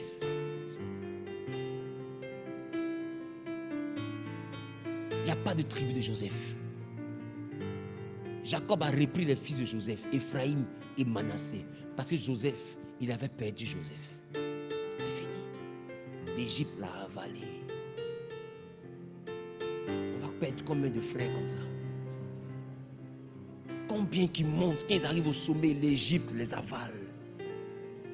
Donc du coup, ils n'ont plus peur de nous. Ils disent, laissons-les monter. Ne les combattons plus à la racine. Quand ils vont monter, arriver en haut, on va les avaler. C'est pas compliqué. Tu veux être ministre? Oui, je veux être ministre. On t'avale. Voilà le chemin. Sinon, tu es brillant, mais il te manque un truc. Quel truc? Voilà le chemin.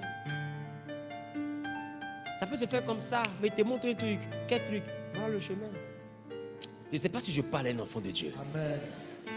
Dis à ton voisin, il y a un problème. Il y a un problème. Et le problème est sérieux.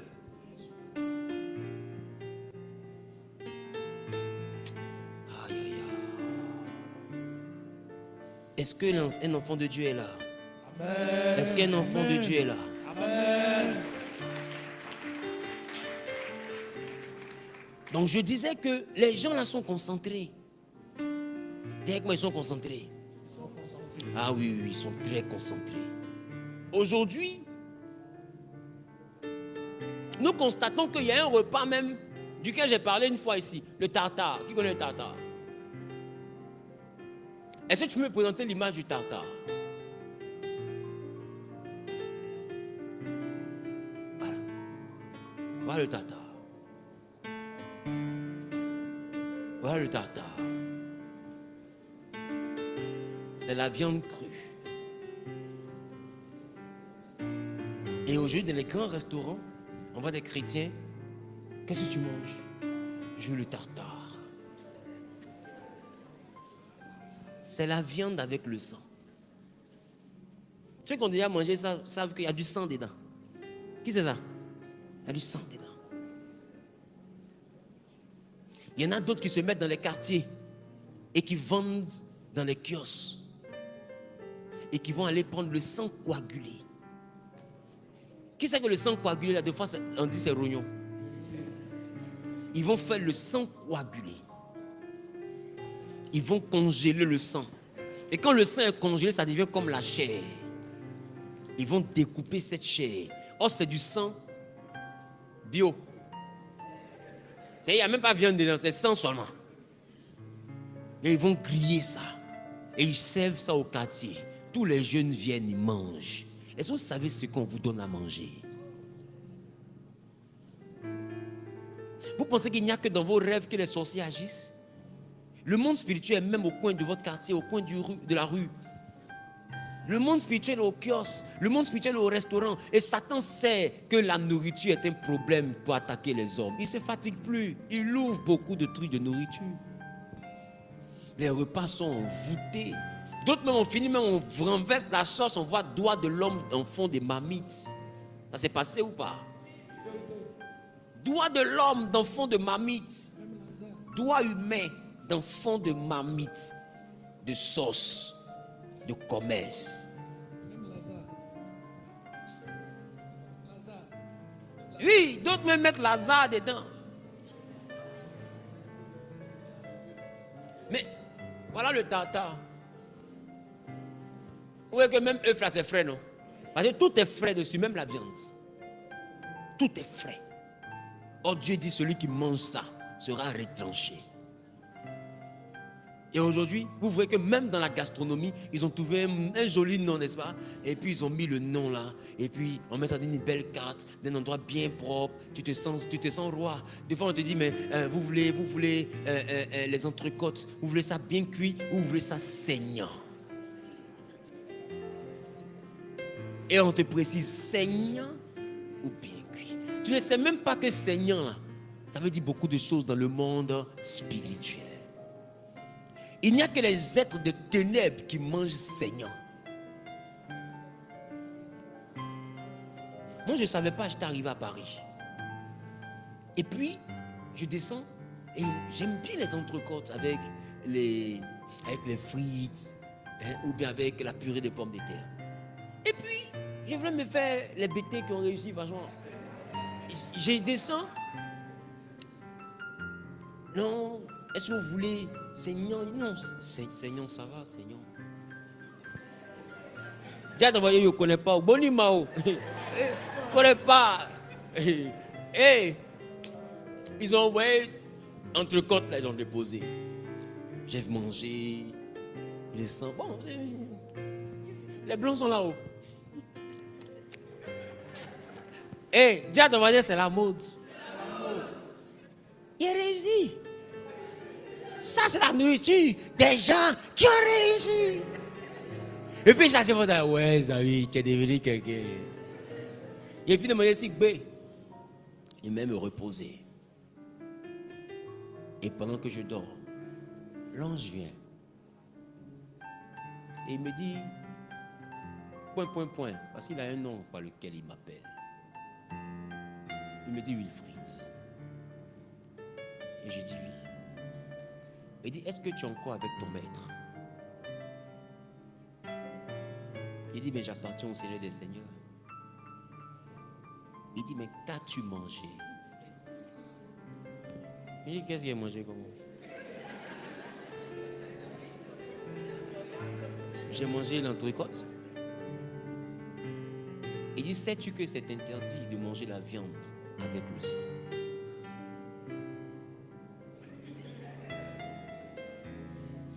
Et il me montre la parole de Dieu. Et je vois la viande étouffée. Il me dit, répands-toi. Parce que tu viens de faire allégeance au monde obscur. Je me suis levé de cette vision nocturne traumatisé. Et il m'a donné l'orientation pour ma restauration. Depuis ce jour-là, votre affaire de saignant ou de tartare, il y a quoi d'autre encore? Ouais, c'est ça, steak saignant encore, c'est la même chose, là. Mais ce qui me choque, c'est quand je regarde sur une carte et puis je vois tartare. Et puis, je vois le repas-ci. Et puis, je réalise la définition de tartare, ce que ça signifie. Je vous ai dit ici, là, ce n'est pas une église seulement, c'est une école de spiritualité. C'est pourquoi il dit, il a fait simple. Il a commencé à chercher un endroit. Hier soir, quand tu vois un endroit, on va prendre l'endroit. On va l'équiper. On va faire les salles de classe. Donc ici, là, qui est venu ici, là, je vais prêcher désormais, car Dieu a tant aimé le monde qu'il a donné son Fils unique. Et là-bas, il y a même bâche. L'université du mysticisme. Christus Sanctus. Et puis mon visage est dessus comme ça. Si tu es fâché, là, il faut te pendre. On va faire première année, deuxième année, troisième année, quatrième année, cinquième année. Je vais faire sortir des livres de cette école avec des tomes et des tomes. Et les gens vont apprendre. C'est le cours du soir. Quitte au travail, tu fais tes 2 heures de cours, tu retournes dans la maison. Des cours en spiritualité pratique et praticable. 1-0 pour l'Afrique. Tartare. Regardez la définition de tartare. Dans la mythologie grecque, le tartare, ou encore dans le grec ancien tartaros, est un abîme profond, clos, dans une tripe enceinte des reins, où sont tourmentés les pécheurs. C'est l'enfer en vrai. Où sont tourmentés les pécheurs et où sont emprisonnés les titans, Chronos et tout.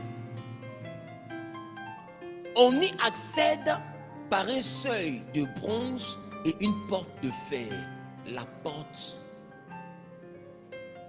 de la mort. Jésus dit, je vous ai donné la clé du séjour des morts. Ici, on parle des personnes qui sont mortes et qui vont dans cet endroit. On dit qu'ils sont tourmentés là-bas. On dit il y a une porte en fer. C'est de cette porte-là que Jésus parle.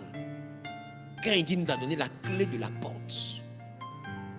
Donc le tartare, c'est un autre nom du séjour des morts ou encore de la préfiguration de l'enfer.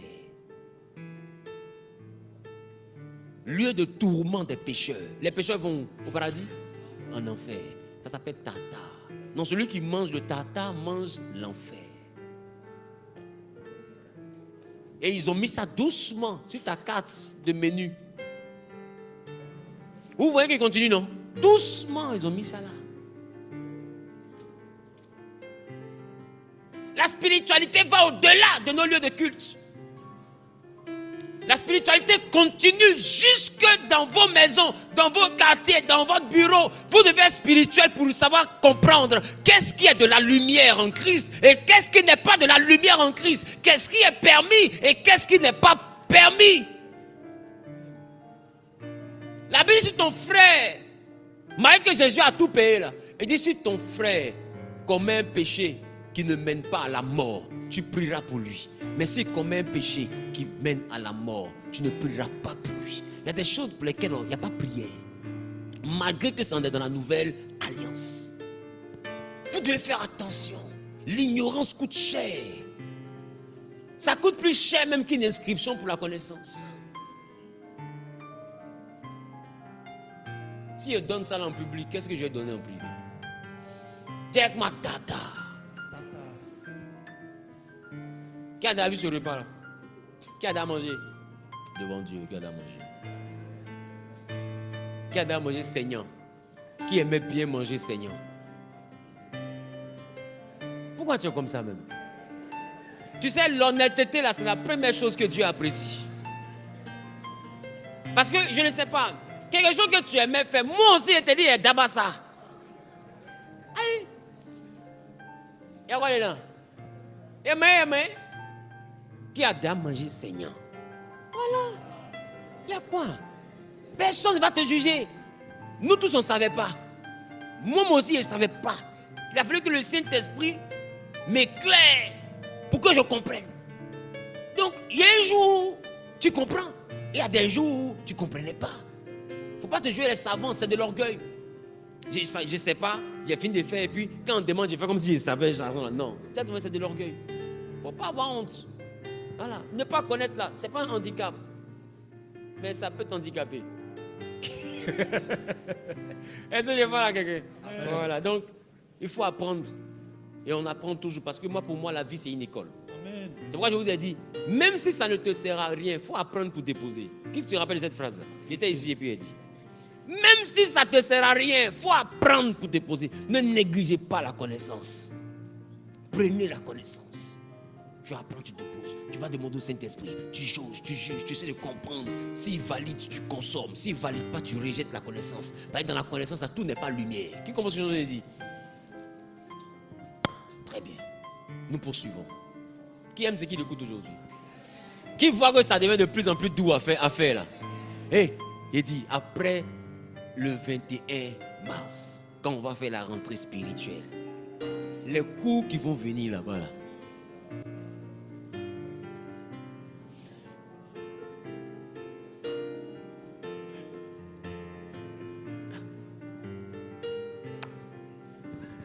En fait, c'est maintenant que je veux commencer. Je suis encore dans les préliminaires de mon ministère. Parce qu'à partir de mars, il n'y aura plus de directs.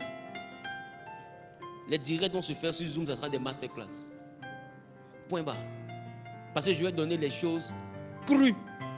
Des masterclass avec la manière de pratiquer et la manière de sortir des pièges du diable. Je vais donner tout dans les cultes, en plein culte.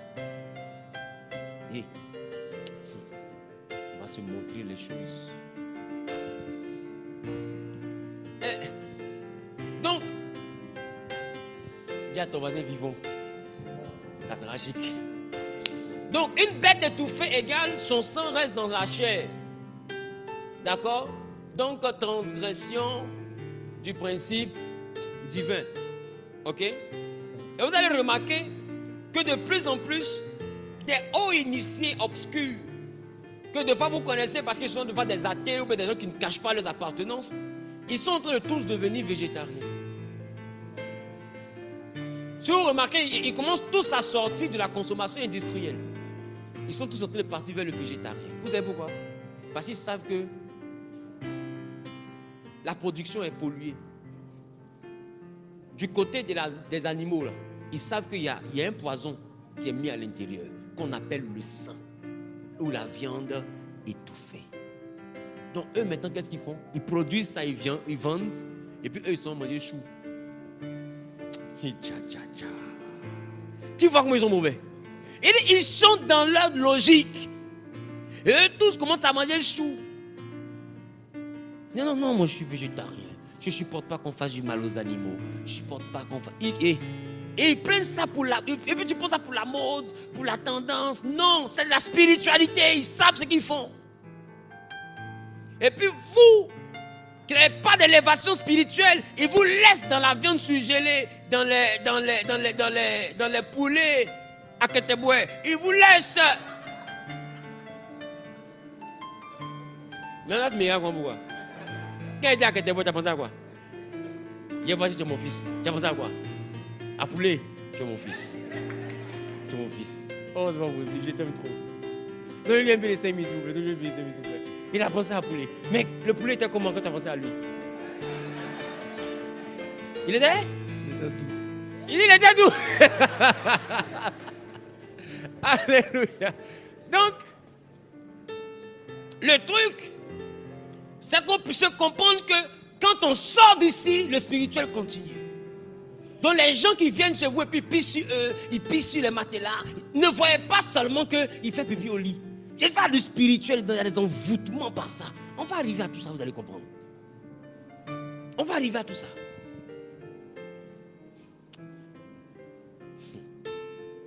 Qui sent que j'ai hâte? Je suis en train de préparer quelque chose. Je veux qu'on parte pour que vous puissiez comprendre le spirituel dans la Bible. Ne soyez pas aussi simple. La grâce de Dieu, c'est bien beau. Mais les Élie, desquels on parle dans la Bible, n'étaient pas des hommes qui avaient accès seulement qu'à une dimension. Élie voyait des anges. Mais ceux qui viennent l'arrêter ne voient pas l'ange. Mais lui, il est assis avec l'ange. Donc un enfant de Dieu, quand il est élevé là, des fois Dieu ouvre ses yeux, il voit le monde spirituel. Et Élisée dit, ceux qui sont avec nous, c'est qu'il est habitué à eux, sont plus nombreux que ceux qui sont là. Et il dit à Dieu, ouvre les yeux de mon fils, de mon serviteur, pour qu'il voit. Quand Dieu ouvre ses yeux, il voit les chars de feu. Ça veut dire qu'il y a des dimensions auxquelles les hommes dans la Bible avaient accès. Mais les plus faibles ne voyaient pas. C'est pas mauvais que de voir le monde spirituel. Ça a été créé par Dieu. Qui comprend ce que je te dis? Ça a été créé par Dieu. Le danger, c'est par qui, par quel esprit tu vois. Voilà là où se trouve le problème. Mais le Saint-Esprit nous rend capables. Il dit, sans lui, nous ne pouvons rien faire. Ça vous dit que normalement, un enfant de Dieu doit aspirer. Quand tu aspires à quelque chose, tu demandes la chose. Combien de personnes demandent cette chose? Parce que beaucoup se disent, ça ne me sera pas utile. Ce qui me sera utile, c'est un bon salaire. Ce qui me sera utile, c'est un bon mari, c'est une bonne femme. Ce qui me sera utile, c'est un bon travail. Mais afin de voir spirituellement, ce n'est pas utile. Parce que je ne suis pas pasteur. Mais tu n'es pas pasteur, mais tu es père. Tu dois protéger tes enfants. Tu dois regarder ta maison. Tu dois comprendre ce qui se passe. C'est utile. Arrête de pastoriser ça. Arrête de prophétiser. Quoi toi, bah? Arrête de rendre ça forcément prophétique. C'est pas sur une affaire de prophétie. Quand on sort de l'église et qu'on assied à la maison, celui qui vient te rencontrer, il vient sur sa tête ou bien sur ses pieds. Pendant que vous êtes en train de parler, qu'est-ce qu'il a mis dans ton verre? Est-ce qu'il n'a pas changé le verre? C'est de tout ça dont on parle. C'est utile. C'est ça qui fait que beaucoup meurent parmi nous. Beaucoup. Parce qu'on ne trouve pas ça utile. Mais aujourd'hui, là, qui prospère et puis on le laisse tranquille? Tu prospères, net ta famille te guette. Ça, c'est ta famille. Hein? Tes amis, on n'en parle pas.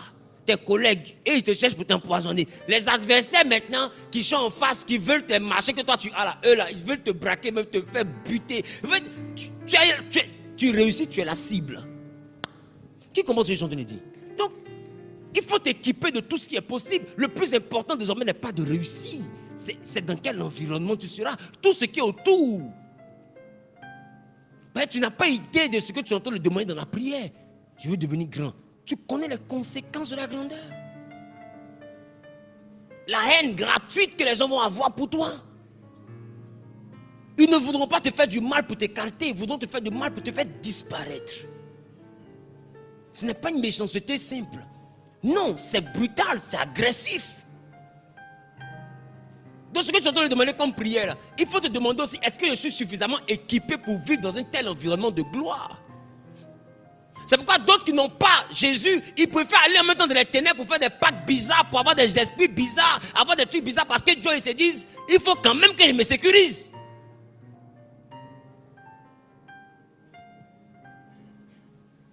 Je parle à quelqu'un. Et j'ai envie de te dire, tant que ton Père qui t'aime, qui est l'Éternel des armées, n'est pas encore sûr que tu as la dimension pour supporter une dimension, il ne te la donne pas, même si tu demandes. Il dit, qui parmi vous donne un serpent à son enfant s'il demande du pain ou un œuf? Qui? C'est une manière de dire que des fois ce que tu demandes là, Dieu ne te donne pas. Parce que si tu te donnes ça, c'est qu'il t'a donné un serpent. Parce que le palabre que ta prière là va envoyer là, tu ne peux pas faire. Ça veut dire quoi? Il t'a donné un problème. Seigneur, fais de moi la plus riche de ma famille. Elle est dit d'abord pourquoi il n'y a pas riche dans ta famille.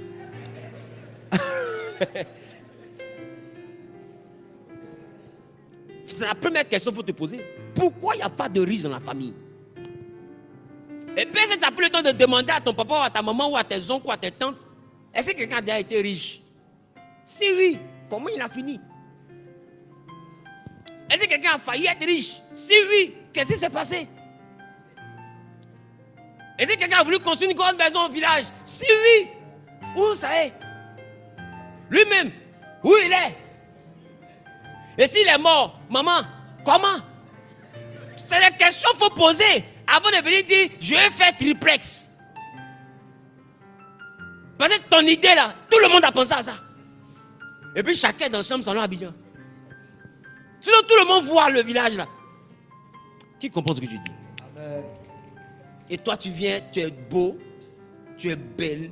Je fais ce que personne n'a jamais fait. Vas-y, Bagnon. Nous t'écoutons. Mets-toi à l'aise. Fais tout ce qu'on n'a pas pu faire. Comme nous, on est sauvages, on ne sait pas ce qu'on veut faire de nos vies. C'est toi si tu sais que le village est en retard, non? Fais. Qui comprend ce que je suis en train de dire? C'est toi si tu as envie de réussir dans la famille, non? Réussis. Comme on parle, tu n'écoutes pas, réussis. Si tu n'es pas tombé seul et puis ton souffle s'est arrêté, il faut changer le nom. Ils savent il y a quoi les amis, personne n'a essayé.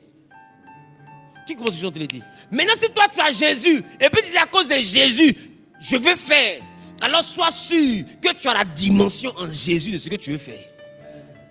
Sinon, ils vont te faire en sauter, en revenir, en piquer, en braiser, en flamber. Ils vont laisser, tu vois quand on te met à un feu doux, là, on te fait mijoter. Ça fait. Pote. Et ils vont mettre ça à un foufou. Tu vas pas croire. Tu parles à quelqu'un? Amen. Tu as Jésus, d'accord, mais tu n'as pas forcément la dimension pour faire le plan. Même Jésus, quand il était petit, on l'a pris pour fuir. En Jésus, là, il y a des niveaux. En Jésus, il y a des paliers. Et Paul dit, vous êtes des enfants, vous buvez du lait. Après le lait, il dit à la nourriture solide, mais vous ne pouvez pas la supporter. Parce que la maturité spirituelle demande un certain niveau de message. Il y a des messages qui rendent grand. Quand tu dois grandir, il y a des choses que tu dois entendre. Ça te choque parce que tu es un enfant. Ce n'est pas dire que celui qui te choque là est un démoniaque. Des fois, il est juste mûr. Son repas est peut-être plus solide que ce que tu as l'habitude de manger. Mais dis qu'à cause du message, il a prêté allégeance au diable. Même Dieu va te juger. Même Dieu va te juger.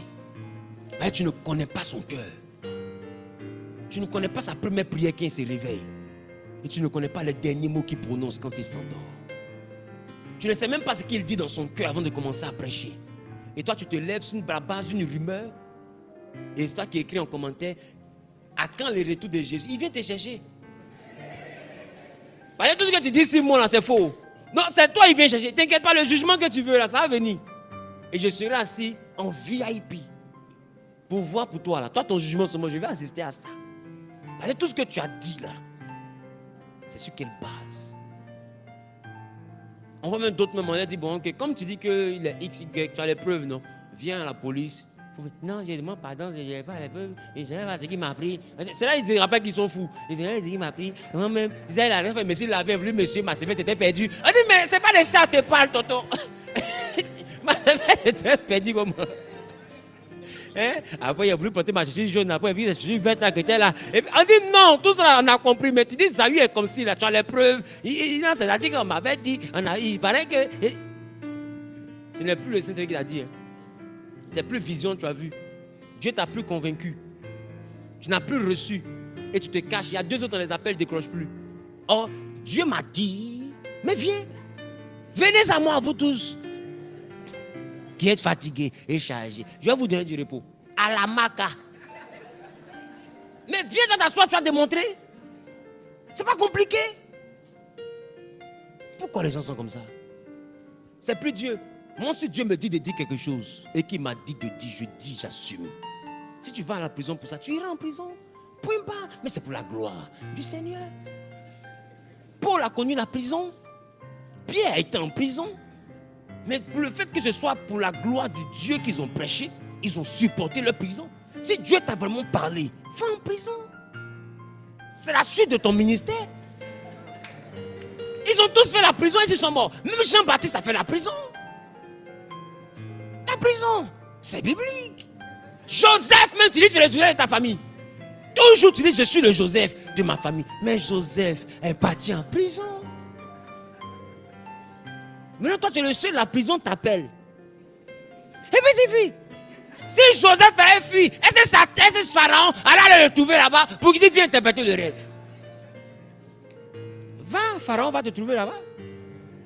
Vous pensez que c'est un jeu quoi? Amusez-vous. Non, parce qu'on a dit, j'ai dit. Ah, non, parce qu'on meurt, tu meurs. Saint-Valentin, ils font ça, bébé. Si tu voyages, j'irai avec toi. Elle dit, waouh. Ma petite gouille. Si tu perds tout, je suis prêt à aller aussi avec toi. Donc t'es pauvre là, regardez. C'était hier soir seulement. Mais si tu meurs, tu vas me manquer.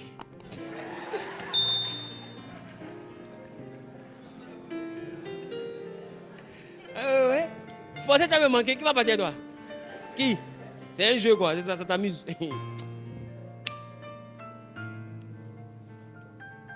Donc, il est important d'extraire le sang parce que vous devez réaliser à partir d'aujourd'hui, et c'est ce que je m'évertue à vous faire comprendre.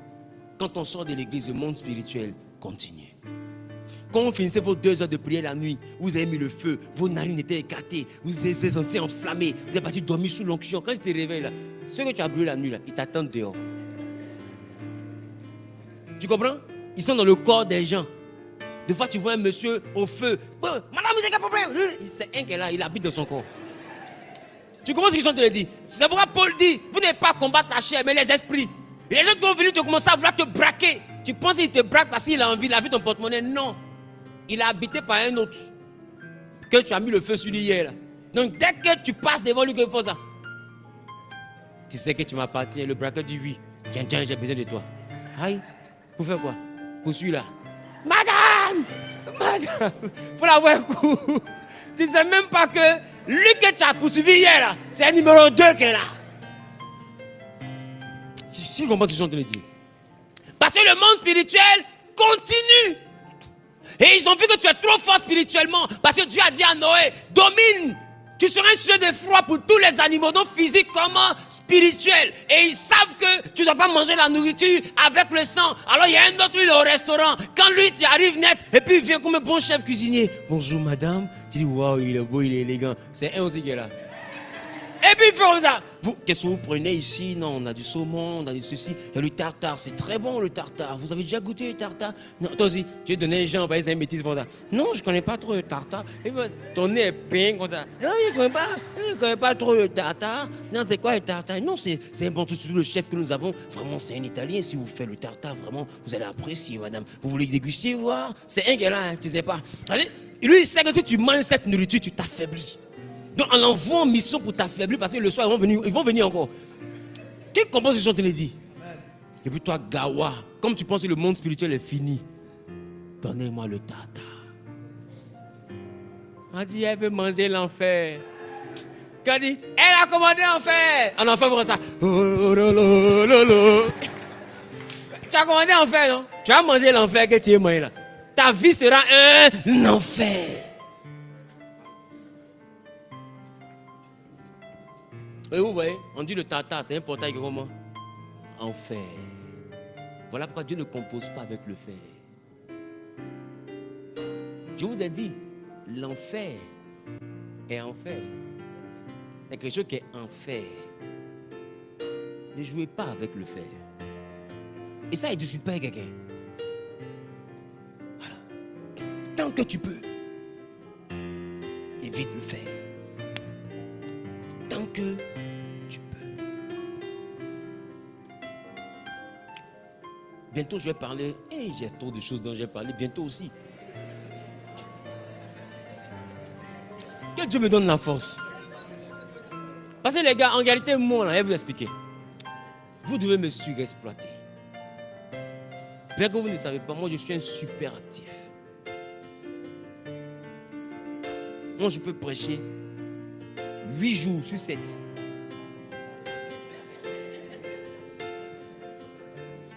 Je comprends un peu. Il y a un jour, il a prêché 2 jours. Qui comprend ce que je suis en train de dire? Amen. Mais, est-ce que vous avez la force? Moi, mon travail, là, c'est ça que je suis en train de faire. Donc, ça ne me dérange pas de faire ça lundi soir, mardi soir, mercredi soir, jeudi soir. J'en ai tellement à donner que j'ai dit, bon, je vais ouvrir l'école. Là, j'ai dit un peu à l'église, j'ai dit un peu à l'école, j'ai dit un peu à l'église, j'ai dit un peu à l'école, j'ai dit en première année, j'ai dit en troisième année, j'ai dit en quatrième année. Je dis, si vous êtes disponible, Moi, je suis là. On va travailler. Et on va voir de belles choses. Mais dans le Seigneur. Dans tout ce que j'explique ici, là, donnez-moi à quel moment j'ai fait la promotion du diable. Notre ministère, c'est de dénoncer les œuvres du diable. Mais dans vos églises, on dit qu'ils sont de Dieu, moi je suis du diable. Ils ont déjà mis tata comme ça pour vous expliquer. Je viens de vous dire que Dieu te bénisse, qu'il rende ta semaine prospère, qu'il rende ton mois prospère, qu'il rende ta journée prospère, que l'Éternel te sécurise, que l'Éternel te bénisse. Quand Dieu amène bien, tu le sors. Elle sort de là, elle s'en met tata. Elle ne connaît pas. Qui commence à dire, c'est l'ignorance. Et dit, mon peuple est détruit parce qu'il lui manque la connaissance. Lui-même qui parle aussi, il ne connaît pas. Lui-même, il s'en met saignant. L'autre s'en dans tata. Donc, saignant, c'est un quartier de tata. Donc, ils se trouvent là-bas et tous. Il n'y a personne pour attraper l'autre. Un homme spirituel limite au maximum l'achat de surgelés. Paye ton poulet. On vous a appris à avoir peur du sang. Pourquoi? Nos parents, là, ils étaient chrétiens et ils payaient poulet dans poulailler au marché. Ils donnaient ça aux garçons. Égorge. Mets-le dans l'eau chaude. Plume. Découpe. Donne à maman. Maman prépare. Est-ce que nos papas étaient satanistes? Il y a quoi? Dès qu'il dit à quelqu'un va payer poulet, il y a dans quoi il veut nous mettre? Il y a dans quoi? Il y a dans quoi il veut nous mettre? En cas payer poulet, pour tuer poulet. Ton poulet que tu manges, il est vivant? Je ne sais pas. Maintenant on te dit, la manière dont ton poulet la meurt, là, ça peut te créer problème. Parce que dans la Bible, c'est interdit de manger un poulet qui est mort sans être égorgé. Bon, comme tu ne sais pas comment la tuer, et que le diable travaille dans l'alimentation désormais, qu'est-ce que tu fais? Tu t'en peux ton poulet. Toutes les manières, c'est le même poulet qui était dans le congélateur là. Si c'est le même poulet, je prends pour moi. Aujourd'hui, il y a des hommes ici là, ils ne peuvent même pas égorger poulet. Tu as envie de payer, tu as envie de meilleurs moutons. Va faire ton marché du mois. Tu vas à l'abattoir, voilà le mouton qu'elle veut. Égorger. Enlevez la peau, découper. Ils font pas ça. Mettez dans mon coffre. C'est fini. Tu as fait un envoûtement. C'est pas même mouton que tu vas te payer chez le boucher. Quel est le problème? Là, au moins, tu es sûr que ce que tu manges là, il n'y a pas de sang dedans. Mais vous êtes nombreux à manger les cuisses de poulet. Dès que tu ouvres la cuisse comme ça, c'est noir dedans. Le sang est coagulé, bloqué dans la cuisse. Une cuisse sanguine. Un poulet sanguinaire. Ensanglanté. Que peut le bœuf dans une bataille où la lionne est ensanglantée?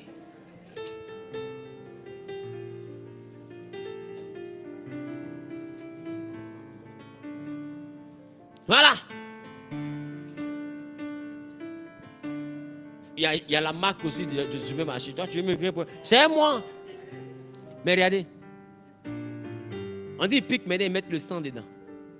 Un peu de sang, quoi, pour la route.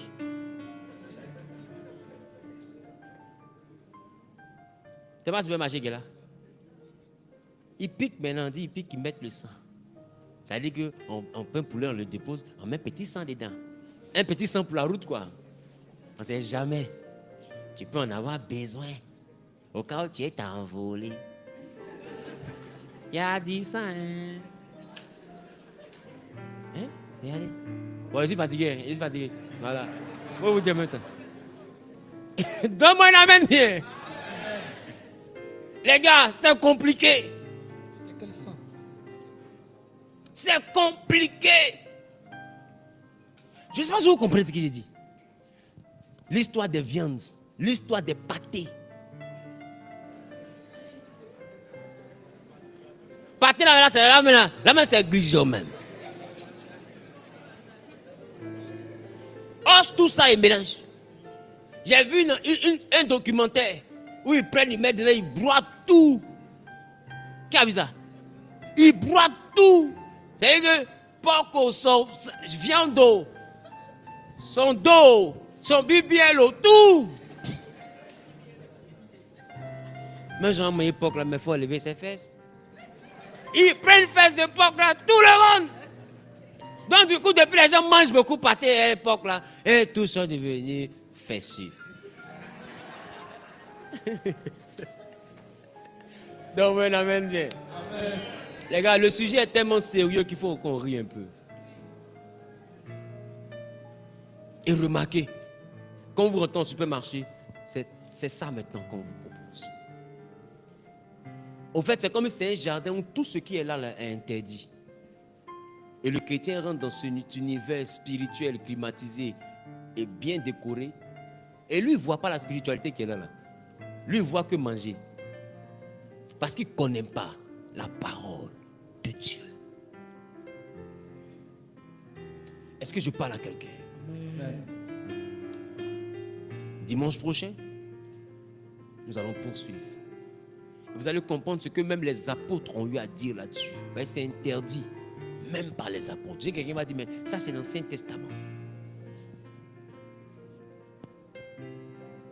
Je veux qu'on voit Actes des Apôtres et puis on va terminer. Au fait, c'est pour la route, quoi, pour ceux qui disent que ça c'est l'Ancien Testament. Allons-y en Actes des Apôtres, chapitre 15, verset 29. Actes des Apôtres, qui sont ceux qui ont écrit? Acte 15, verset 2. Non, verset 29. Qui sont ceux qui ont écrit Actes des Apôtres? C'est les apôtres. Non, c'est le fondement des apôtres. Écoutez les apôtres. Savoir de vous abstenir des viandes sacrifiées aux idoles. Il dit, savoir, va au verset 28 d'abord. Car il a paru bon au Saint-Esprit, oui, et à nous de ne vous imposer d'autres choses que ce qui est nécessaire. Savoir de vous abstenir des il dit, avec le Saint-Esprit, on ne vous a pas donné n'importe quel interdit comme charge. On vous a donné ce qui est nécessaire, c'est-à-dire ce qui est vital. Il dit, c'est-à-dire, savoir s'abstenir. Donc, ce n'est pas le Saint-Esprit qu'ils ont dit ça.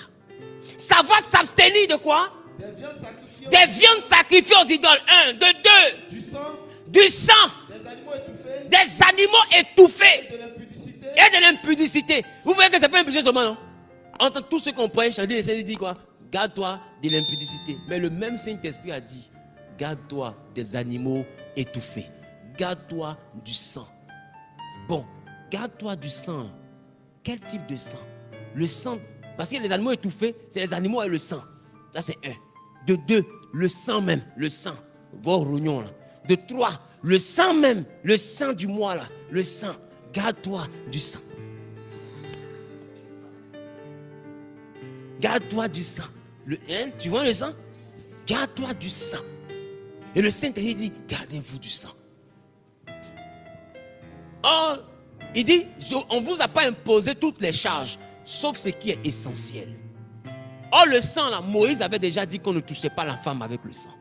On ne mange pas la viande aussi avec le sang. Et on ne boit pas le sang. Voilà les 3 choses qu'on ne fait pas. La femme qui a le sang sur les menstrues, le sang dans la viande qui est étouffée et le sang directement dans le corps. Il y a les 3 niveaux de sang là, interdits. Et les apôtres disent, on ne vous interdit pas tout, sauf ce qui est essentiel. C'est le Saint-Esprit qui nous a demandé de vous dire ce qui est essentiel. Les nourritures sacrifiées aux idoles, le sang, la viande étouffée et l'impudicité. Maintenant, aujourd'hui, on nous parle beaucoup d'impudicité. Pourquoi personne ne nous parle de sang et personne ne nous parle de nourriture étouffée? C'est pas l'apôtre qui a dit ça. Ça, c'est l'Ancien Testament. Dimanche prochain. Que Dieu vous bénisse.